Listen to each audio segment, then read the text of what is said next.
How we doing, everybody? It's Wardy here. It's April 26th, 2025, and we have a lot to get into our latest Big Mets update segment, because not only did the Mets lose last night in a very dramatic and heartbreaking fashion, 5-4, a walk-off fashion that we saw there, that we broke down plenty and a little bit of a rant and breakdown in last night's post-game coverage for all you guys to check out in case you haven't already. But we're going to further expand on last night's loss, because not only did that sting, and hopefully the boys can bounce back as soon as today in Game 2 of their 4-game set at the time recording this against the Nationals, but not only were there bad fundies from both teams on the defensive side of the ball and the officiating doing anything but help this Mets team in the fourth inning. If you know, you know. It came down to a key play that we saw there in the ninth where Jeff McNeil, normally known to make that routine play at second base, can't make that play. It gets under his glove, and CJ Abrams goes all the way first to home to score on said play to win the ball game, which now begs the question, what is going to happen going forward at second base? Is Jeff McNeil just expected to be the guy to get consistent reps at second base now that he has returned? Will Luis Angel Acuna ride the bench and coming in more as a late game replacement, or maybe gain some center field reps every now and then, just give him playing time? Will there be a healthy balance between the two and the veteran and the youngster, given Acuna's stellar play every single time he's been in the lineup for the most part this season, not only offensively, defensively, the base running, you name it. We're going to talk a lot about Acuna, as we always do. Or do you believe that Acuna is most deserving of playing time, even over Jeff McNeil at the second base position? We're going to get into this healthy debate at second base and ultimately what is best for the Mets going forward, at least for the time being. And wrap up the show like we always do. We have our latest prospect report, getting into everything that you need to know from Port St. Lucie Mets all the way up to AAA Syracuse that has transpired in the last 24 to 48 hours of minor league baseball. Thank you guys kindly for smashing that like and subscribe on as you first chime in. Let me know all your initial reactions and comments down below to the following topics that we're about to deep dive. And shout out to our amazing sponsor at BetUS TV that has you covered with all the latest odds, picks, lines, you name it. And if you guys are interested in the betting space, please make sure you bet responsibly first and foremost. But secondly, if you are, I'm curious to know your stances. Let me know in the comments down below.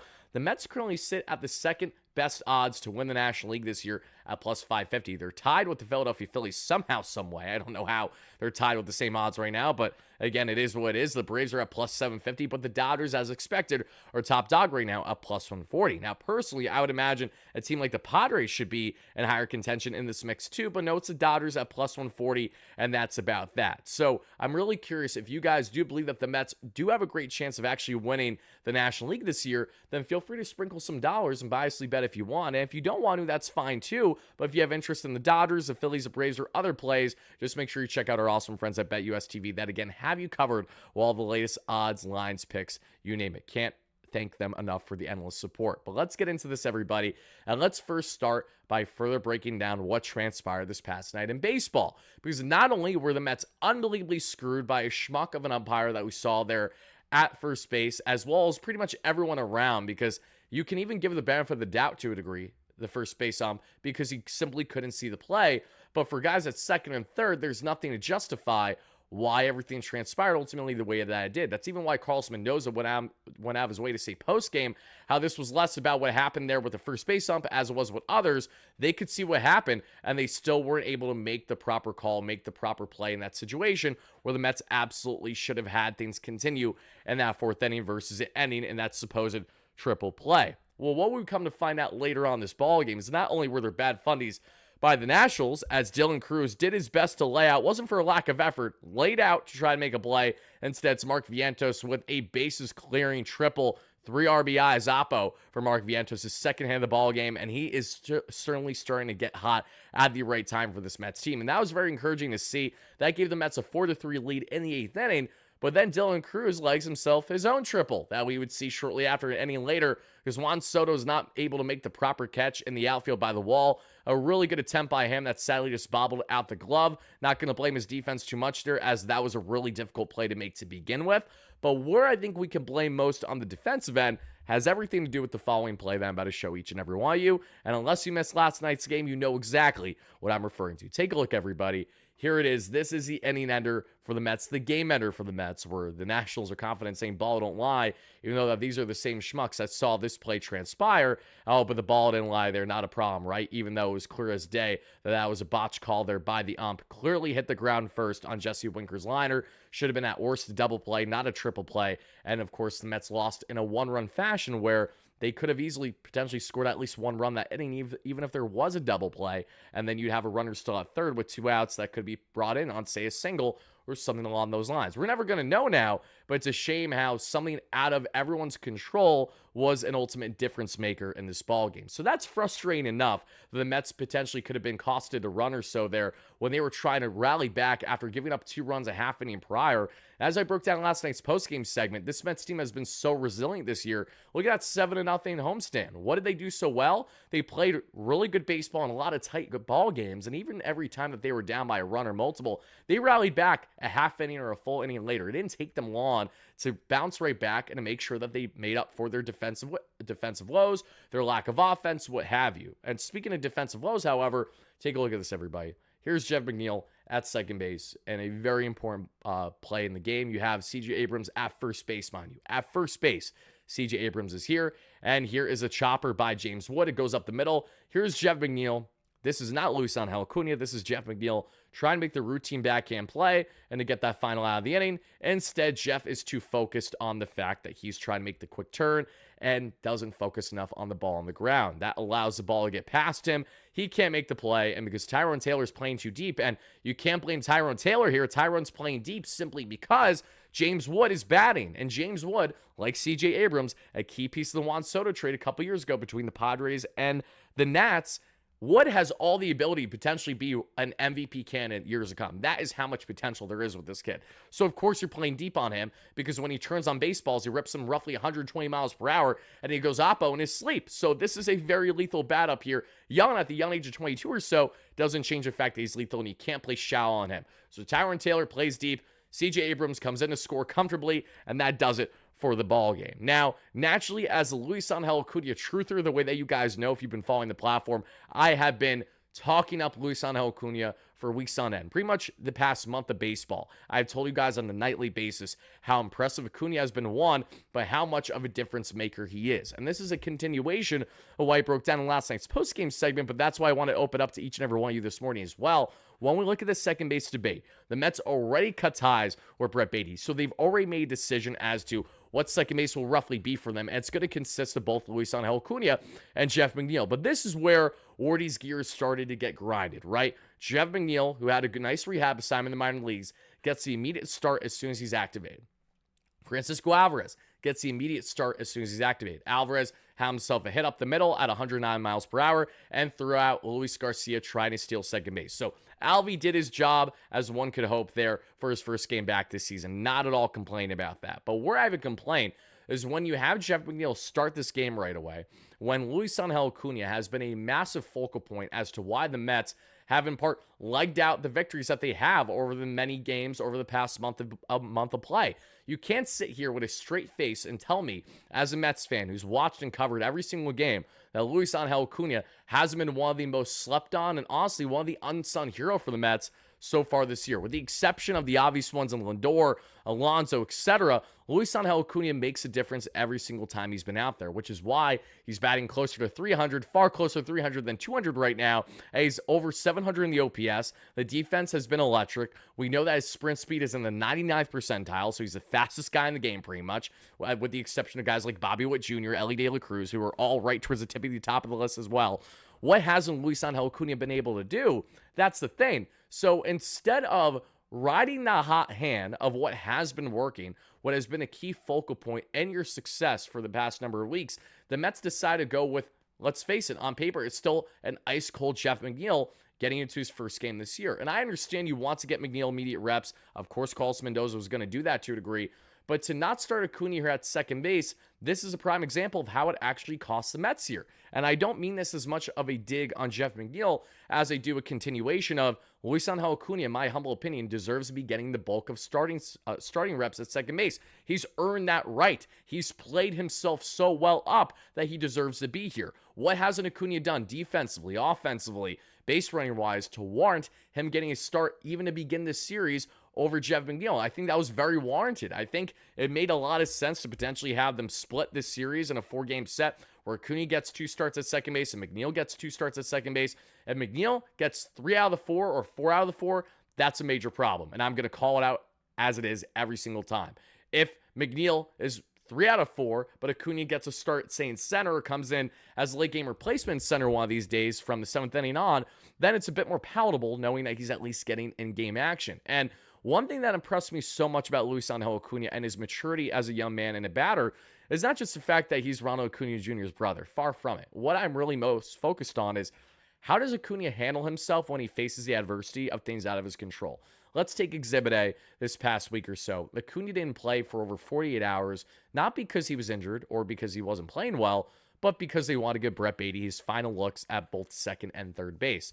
And in doing so, that led to Acuna not playing for multiple games. Once Acuna came back in the lab, he had an immediate impact for the Mets, an immediate impact for this team. And that is the difference maker you get in someone like Luis Angel Acuna, or even when he has been riding the bench for a couple days, he's not letting that get in his head or waver from him having the success that he can at the immediate MLB level. Whereas Jeff McNeil, I'm not exactly sure, or if you say have Jeff ride the bench for, say, 2 days straight, instead of getting starts at second base or maybe some reps in the left field and or center field, I know the Mets will be toying with to a degree now with Tyrone Taylor and Jose Azcar as our current tandem. It really does leave me interested and at the same time not worried, but I'm going to stay with interested and curious more than anything as to how McNeil handles that mentally as someone who's been very notorious and outspoken when it comes to not necessarily mental health struggles, but rather his inability to get his own emotions in check, both in the clubhouse and on the field. This is something that isn't new with McNeil. He's always been notorious as the guy that is always the biggest hothead on the team. He's been that way for as long as I've known him on this roster. And while there's nothing wrong with Jeff as a person, how his mentality is as a player who's been inked as a true second base option long-term for the Mets, who still has this and next year left on his contract, which is something that Billy Epper did and David Stearns most certainly would have never done for a slap-hitting contact hitter in 2025 when that is not how today's game is built by any stretch. And there was a grave concern heading into this series that I had in the back of my head. I'm sure some of you guys had this too, that the boys were rolling so well that the only mistake I felt the Mets could make was by ruining the mojo, and that was by ruining the momentum. And how you ruin the momentum is by not having the guys who have helped lead the way be a part of their immediate run. And Alvarez over Torrens is one thing, because that has a lot more validation making sense, because Alvarez is your young, exciting, high upside catcher. Torrens knows his place, and they're naturally going to be splitting time plenty throughout the course of the season, and whoever plays better between the two will naturally get more playing time, I'm sure, as the year goes on. But this is where things get different, because in the case of McNeil, he has been more so, at least from the fan point of view, a net negative. He has not been someone that a lot of us have viewed in a positive light, thinking that he's uplifting the team, but rather it's been the opposite, if anything, where it's kind of been more of a me focus than a team focus. And I'm not saying that that is really what McNeil's character is per se, but rather just what the public perception is from a lot of fans, and at times including myself. It's hard to deviate away from that with the antics that he's had in the past and just his lack of consistency. But McNeil, getting the start right away, did have himself a hit. He does deserve credit. Was the Raley starter in the 8th inning for the Mets. He was quickly taken out because Tyrone Taylor got on with a force out there that we saw in fielder's choice. So still, for Jeff McNeil to get his first hit of the season in his first game, that was great. Also made a nice sliding play there for an easy quick out there to Alonso. But outside that, it's this routine play that just lives rent-free in my head, knowing that the Mets have an immediate option for them that they chose not to play, which is why I will have a greater issue if we come to find out that Acuna only starts one game out of this 4-game series. There's nothing to justify it. I'm sorry. Track record should not be what carries things in the case of McNeil and the Acuna debate right now, because if the Mets are really focused on a results-oriented business that is the MLB, then they know very well that they should be riding the hot hand. And Acuna has been nothing short of a sweltering hot hand for the most part for the past number of weeks. So all I'm really left wondering is, okay, second base, we know both McNeil and Acuna are going to be getting playing time there, but who is going to trump the other in playing time? And secondly, is McNeil going to trump Acuna based on results, or is it going to be because of his track record? And we just have to roll with the punches because he's coming back from injury, and Mendy views him as the go-to guy at second base, regardless of what Acuna or Baty had done or hadn't done over the past month of play, which I completely disagree with. It's disheartening for the young player. It takes away from why you're ramping them up in the first place and trying to get them to properly develop and get as consistent as they are, so that way they can be an everyday player. Acuna has earned the right to be an everyday player in this Mets lineup.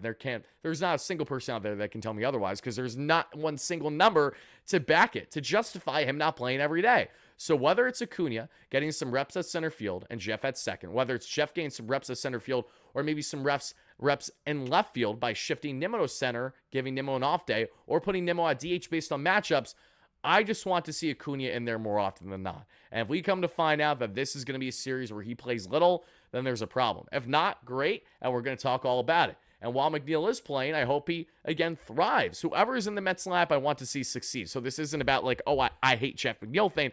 I want whoever's there to play well. The problem is the guy that replaced Acuna had a very, very costly play that went in direct hand with the Mets losing this ball game, which is why we're talking about it present day with each and every one of you. So Mets fans, I want to know in the comments down below, between Acuna and McNeil, who do you think is most deserving of the playing time currently at second base? And secondly, what do you think is the best route for Carlos Mendoza to go about properly platooning them both getting solid playing time? That way, one isn't too upset over the other, and they're both getting a balance, and they're both keeping the slab fresh and exciting. Because let's also face it, when it comes to the aspects that Acuna brings, he's a five-tool talent, whereas McNeil is diverse because he can play the outfield, but he's not going to steal you bags consistently, nor is he going to be as consistent defensively at second base, so you can make the argument, as Acuna. I think Acuna is more of a vacuum there. I have more faith in Acuna's quick pop time to make things happen than McNeil at this point in his respective careers. So let me know in the comments down below how you guys feel about that, because now let's get on to talking about a guy who's had a track record, but this is something that we can actually bank on as long as he's healthy, because he's unbelievably good. And he's not a guy that was reliant on either the 2019 Juice Baseball era or in 2022 winning the batting title the way that McNeil did, and what has been his peak since then, and he hasn't really been that same exact player consistently outside of his run towards the end of last season, which was far more encouraging. Let's talk about a guy that will impact the Mets in their run in the second half of the season especially, and that is Mr. Yes, Brooks Raley. What a story Brooks Raley is, everybody. And as you guys take a look here at the following, I do want to show you here just for a hot second what we're getting in Brooks Raley, everybody. Take a look at the stat line down below. This is what Raley has done so far in his career as a New York Met. 74 games, 61.2 innings across the 2023 and the start of the 2024 season. 46 hits allowed, 28 walks, 17 earned runs total, 70 strikeouts for a 2.48 ERA. That is absolutely nails. Folks, the Mets have themselves another dominant southpaw. That is an A.J. Minter. That'll be huge for them in their bullpen. And not only was Raley nails that we saw across what felt like the majority of the 2023 season when everything else was going wrong for this Mets team, but he's a guy that has a perfect multi-pitch mix that is a nice complement to A.J. Minter as a soft-tossing lefty. A.J.'s the guy that's going to be sitting there 94 to 96 on the gun, where Raley is more of your soft tosser that's going to be dominant with his off-speed and breaking pitches, the way that you guys are seeing the highlights right here, right now. Brooks Raley's coming off of Tommy John surgery after pitching 8 scoreless games for the Mets last season, where he didn't allow an earned run in 7 total innings. Raley went down with reconstructive Tommy John surgery. He's already 11 months into his rehab process, and that's great news, because what that means is Brooks Raley will actually be able to begin his rehab assignment as soon as this June. So he's pretty much just a month and a half away or so from actually getting back in a game action and ramping up. From there, it shouldn't be more than hopefully, say, 2-3 weeks or so before you see Raley back with this team. So whether it's towards the end of June and July, Brooks Raley will be back with this Mets team more than likely before the MLB trade deadline. And that's massive, because Danny Young is currently slotted as the Mets' second lefty option in the bullpen. While Young has been horrendous all year long, this is not a slight on him, as it is as a fact. Brooks Raley is leaps and bounds a better reliever than Danny Young. As long as Raley comes back as a guy that he's expected to be, he's going to be absolutely nails in this bullpen. And for a Mets bullpen that's already been looking tremendous to start the season, it's kind of crazy to fathom the idea of things only getting better from here. But that's how much upside a guy like Brooks Raley immediately has for this Mets bullpen. As you guys are seeing right now, the guy's just absolutely nasty.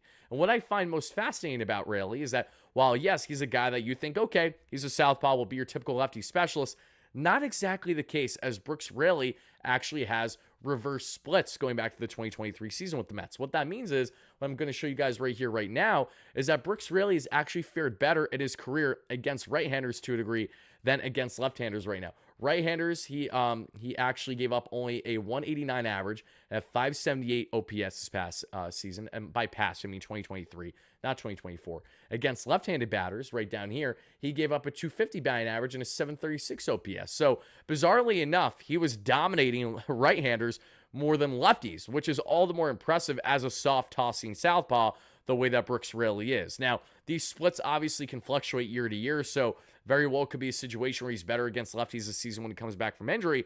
But I just found that a worthy note because that tells you that Raley doesn't need to be a guy that we're only relying on to face lefty batters. This is a guy that can come in high and low leverage in various situations for the Mets and need quality innings for them against some of the best in Major League Baseball. And again, in high and low leverage against guys that are maybe towards the bottom of the lab to then help set up an A.J. Minter in the 8th inning, and Danilo Nunez when he's back in this bullpen, among others. The Mets have an abundance of riches with their reliever options right now, and Brooks Raley just got added to this list. And there were rumblings this past offseason as to, Brooks Raley's going to get signed with a team like the New York Yankees, or he's going to go this place, that place, all these other places not named the Mets. But in the end, David Stearns and the Mets have Brooks Raley back, and you want to know the best part of this entire story, everybody.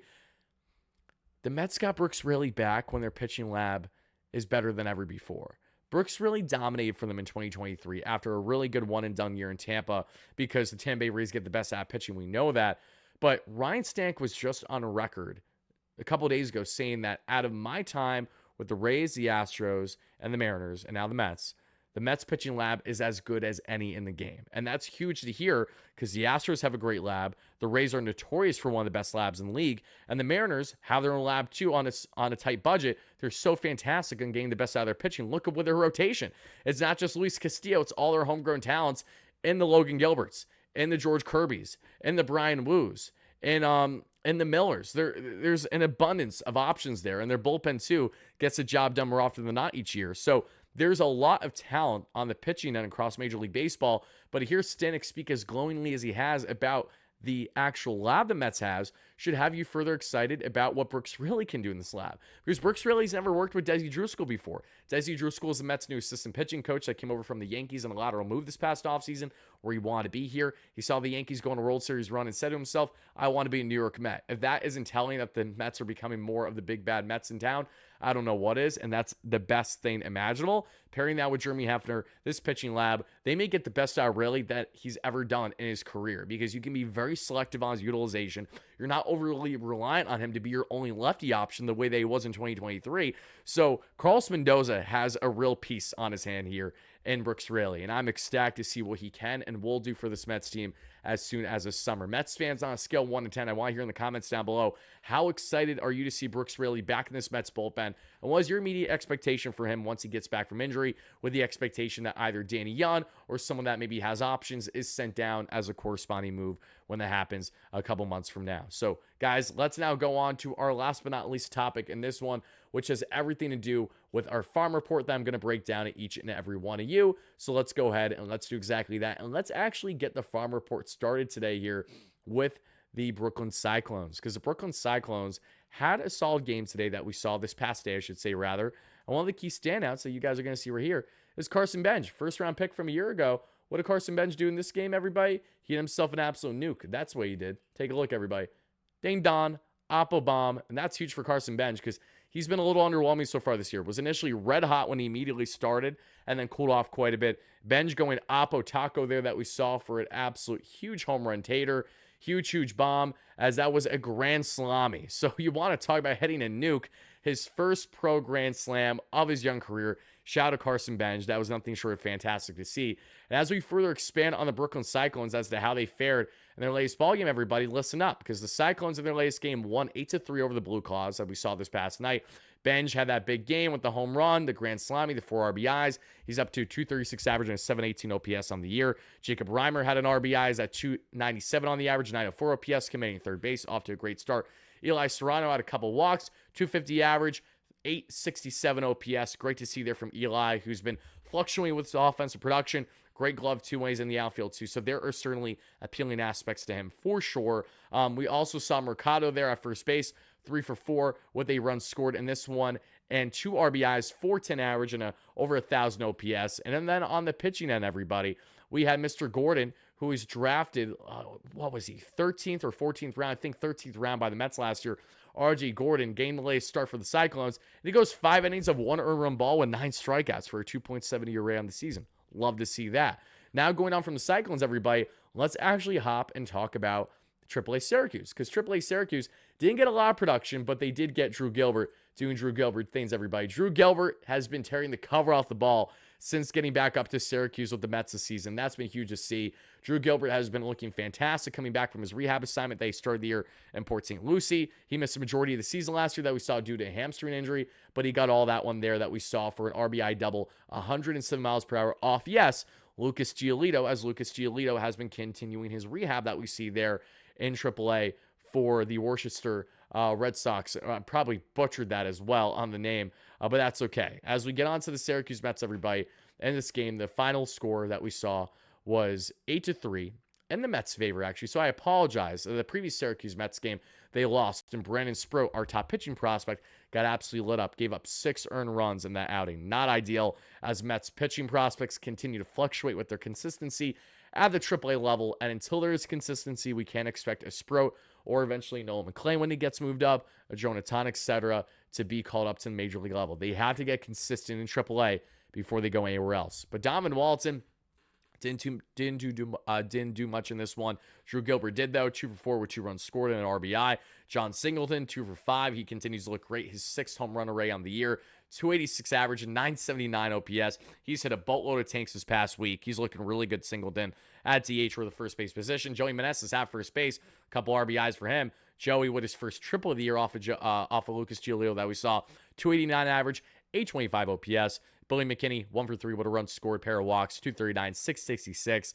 Celestino, 1 for 4 with a run scored, 269 average. And that's what you wrote offensively there. So now let's take a look at the pitching, where Waddle went 4 innings of 1 earned run ball, 3 walks, 3 strikeouts. Herget went 2 shutty. Tyler Zuber gave up an earned run, sadly. And Danilo Nunez went a scroll inning his latest outing, and so did Genesis Cabrera. So Danilo Nunez, not a matter of if, but when he gets called up. But he deserves to be here. But the Mets haven't decided to rush him yet because they haven't felt the need to, exactly because of their comfortability with the bullpen right now, which I understand to a degree, but I also want Danilo Nunez back in this bullpen, like most of you. Outside of that was a solid game for the Syracuse Mets, winning by a final score there of 8-5. So now let's get on to the Rummel Ponies, because sadly the Rummel Ponies didn't fare as well as some of these other teams, as they did lose. But Noah McLean didn't have his sharpest outing, but not his worst either. And as you guys can see from some of these highlights, he looked solid, at least in the early goings of this ball game. But this was before, not disaster happened, but just where Noah McLean looked more human. Known for that nasty sweeper, one of the best in the organization already, McLean gave up 3 earned runs in 5.1 innings that we saw. Did walk 3 batters and struck out 4. So McLean is down now to a 1.77 ERA on the season. He's been nails otherwise. Nick Morabito didn't get a hit in this one. Wyatt Young got a hit. Kevin Parada had a hit, but that was it. The Mets only had 2 hits in this loss here, 5-0 against the Fisher Cats. And pitching-wise, McLean was a standout. He's been looking great. This wasn't his sharpest outing yet, but I know he'll be better. And speaking of the Rummel Ponies, don't want to forget, a couple days ago, and I think this happened, I want to say this happened yesterday or the day before, because I think it was during a doubleheader on maybe the Mets off day, we saw Ryan Clifford and Nick Morabito go back-to-back in bombs, which was absolutely fantastic. Morabito hit his first bomb of the year at the time, and Clifford hit another tank, and those are 2 guys that I'm really happy to be breaking down more of out of the Rummel Ponies this year, because they're 2 very exciting prospects. And speaking of prospects, let's get on to our final discussion, which has to do with the Port St. Lucie Mets. They won 6-3 in their latest game, and the key standouts on this one, everybody, we saw were guys in Davison Gutierrez had a couple walks and had himself a run scored there. Mr. Colin Houck at third base, former first-round pick a couple years ago, had himself a 1 for 3 day with 2 runs scored. That's pretty much all she wrote. Not a lot else to take note of on the offensive end and pitching end too. Not too much either. So, folks, that is about going to do it for our latest prospect report and overall our latest Big Mets update segment. So I hope you guys did enjoy. If you did, please let us know all your key takeaways in the comments down below. Be on the lookout, as we will have you guys cover with our latest Mets coverage in a post-game segment or something along those lines later on today. I will be transparent by saying that I have some family birthdays to attend to. So if I'm not immediately live after the game, win, lose, or draw, that is why. But I will cover the game more than likely in some fashion for you guys, even if it's not immediately after the game. It might just be a little bit later, and that's fine too. I'll have you guys covered as I always do every day on the platform on WardyNYM. Until then, enjoy the rest of your night, day, evening, whenever you're watching this. This is your guy Wardy signing out. Let's go Mets, baby. Peace.